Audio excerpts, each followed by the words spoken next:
I'm a practicing therapist, and today we're going to talk about why holidays with kids don't always go to plan. Have you ever been away on holiday and thought, why is my child behaving like this? Why can't they just appreciate it?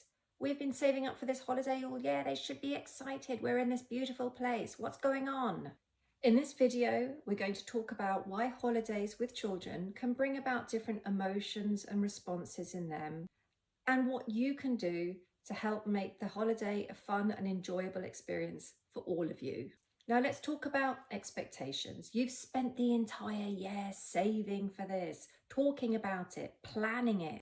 You're excited. This holiday means a lot to you.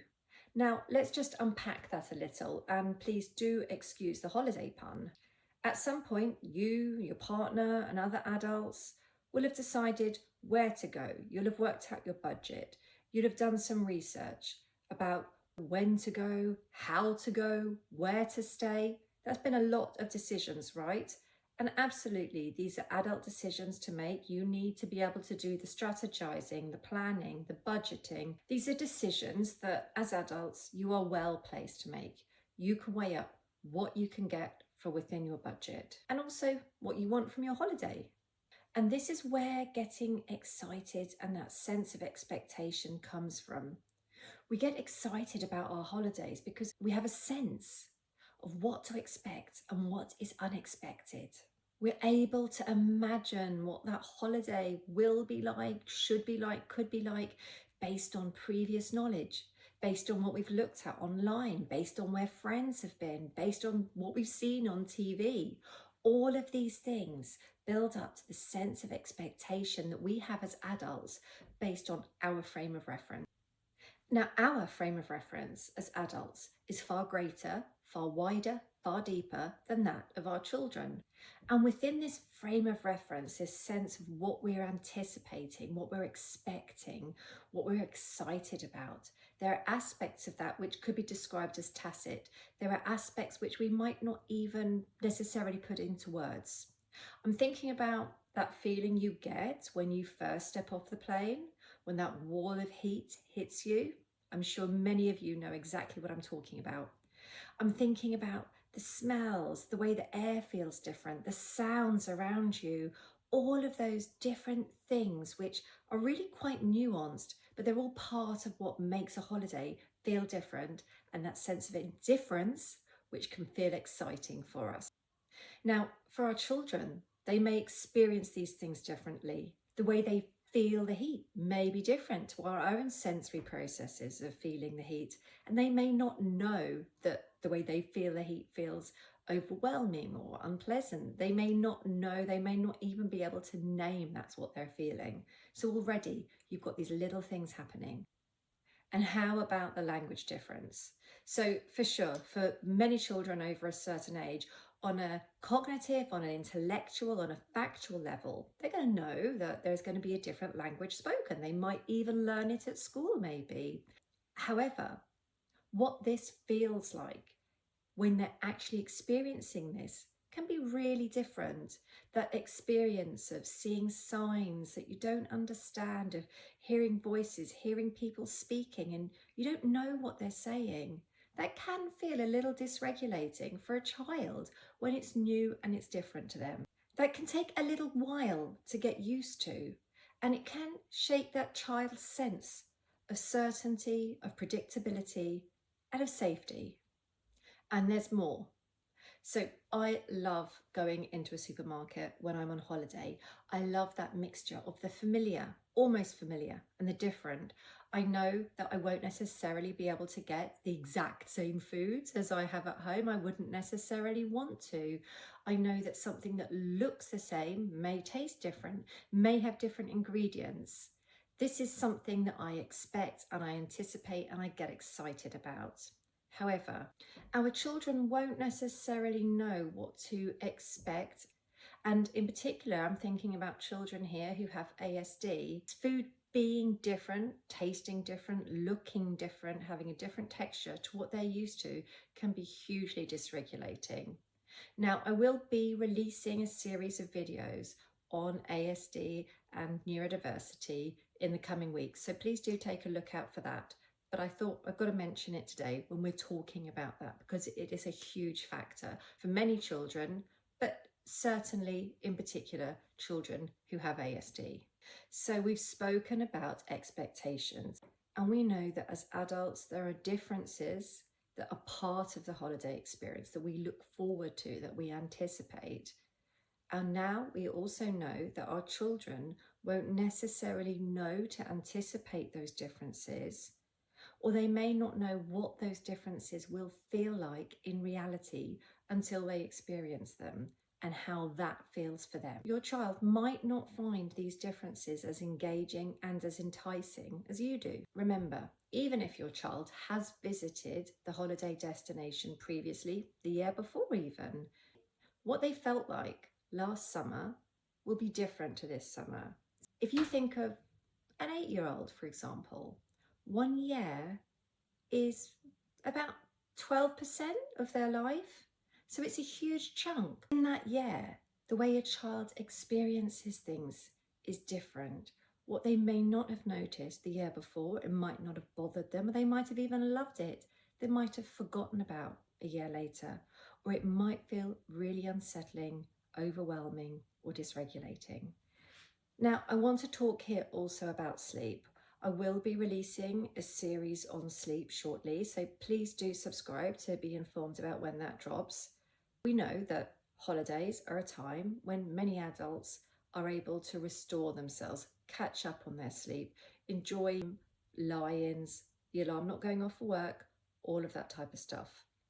But for children, sleep can be a challenge on holidays. Let's think about departure day. Often you get up really early in the morning to catch that flight, so straight away your child is on a deficit. And then that first night, the sleeping environment is going to be different. Absolutely, of course it is. You're in a different place. Maybe the whole family is sharing a room. Maybe they're sharing with siblings. Maybe they're under canvas because you're camping, and then you've got mozzies and other buzzing creatures to think about. There's so many differences there about the environment that your child is sleeping in. And there's going to be different sounds as well. We get used to falling asleep to certain sounds. We know what those sounds are. We know to anticipate them. So when you're falling asleep on holiday, your child might still be hearing people talking out on their balconies. They might hear different noises. They might hear sounds of different insects making all of those noises that insects do. All of those things are different. It might just be really quiet, and at home they're used to hearing noises in the house. Anything like that can be very, very unsettling. And the sounds are the backdrop to how your child is used to falling asleep, that they associate with safety, to be able to have their system go offline, to switch off. How can they do that when they don't know what these noises and these sounds are? So be aware of that. These sounds can cause your child to feel more alert. What are they? What do they mean? When will they end? Now, also, I want to add here that sometimes the adults can also become a little bit dysregulated on holiday. Yeah, absolutely. We get excited about the holidays. We can't wait for them. But that brings with it a huge amount of pressure. And there can be other pressures as well. Wondering how things are at home, how the pets are at home. Is somebody watering the plants? The financial challenges of going on holiday. It all adds up, right? There's this huge expectation that this is supposed to be this amazing time when we make memories and do fabulous things as a family. Even adults sometimes feel a little bit homesick, and that's okay. It's perfectly natural. When mum or dad or auntie or whoever it might be is dysregulated, our children can pick up on this, and in turn this can create an emotional response for your child. Okay, so what can you do? Well, one thing is in advance to go through things as much as possible with your child.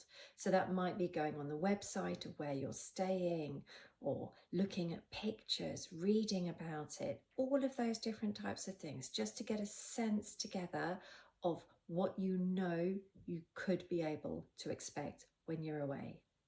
Now, the big decisions around the holiday are adult decisions to make. There will be parts that you can involve your child in. Now, not to make it overwhelming, I would always say Give your child 2 or 3 choices. So that might be about the excursions, where you're going to go, where you're going to eat, even packing maybe. Don't give an open-ended choice, because that in itself can feel hugely overwhelming. And as the adult in charge, one of your jobs is to be containing for your child.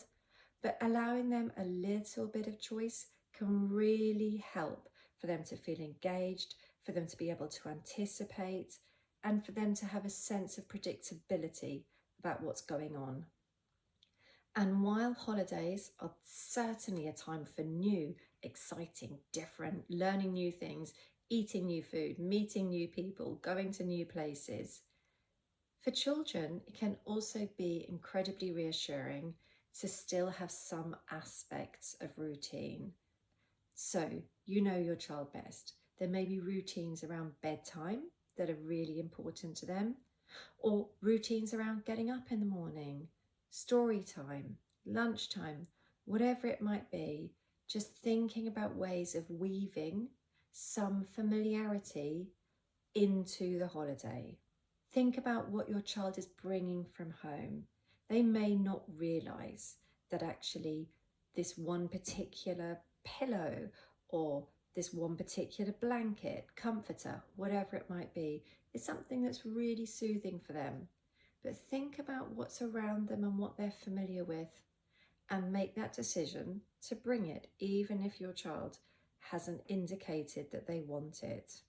Now, you can also model what to do when the unexpected happens. So, picture you're at the restaurant on holiday, you order something and it arrives and it's not quite what you'd expected. You're going to have your own particular thoughts about this. You might have experienced it before. For some of us, it'll be fine, and for other people, it will actually be quite upsetting. But let's think about what your child is learning from this experience, because they're constantly watching, they're constantly learning from you. Now, one of the things that you can do is actually articulating, oh, this is a surprise, this isn't what I was expecting. Something like that, yeah? And then actually again articulating how you're feeling. This is a bit nerve-wracking for me. I don't know what this is going to taste like. Or I hope this tastes as good as it looks, or whatever it might be. So what is the message for any parents or families watching? Well, holidays are great fun. They can be a wonderful time of spending time together, of getting away from everything at home that you feel like needs to be done. But holidays bring with them a lot of change. And for children, how they cope with change can lead to some big feelings bubbling over.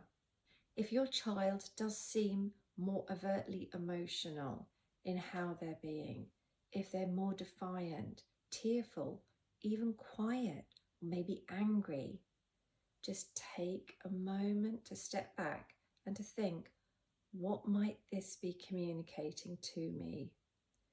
This is my child letting me know that they're in overwhelm. They don't have the breaks to be able to pause their behaviour. And when I use that word behaviour, I'm talking about what they're doing, what you're seeing. But you have the ability to slow, to pause, and to think, what is my child telling me right now? Slow down and take some time. Holidays don't need to be perfect. What your child needs to know is that they are safe and that they are loved. And if you can let them know that, then you're off to a pretty good start.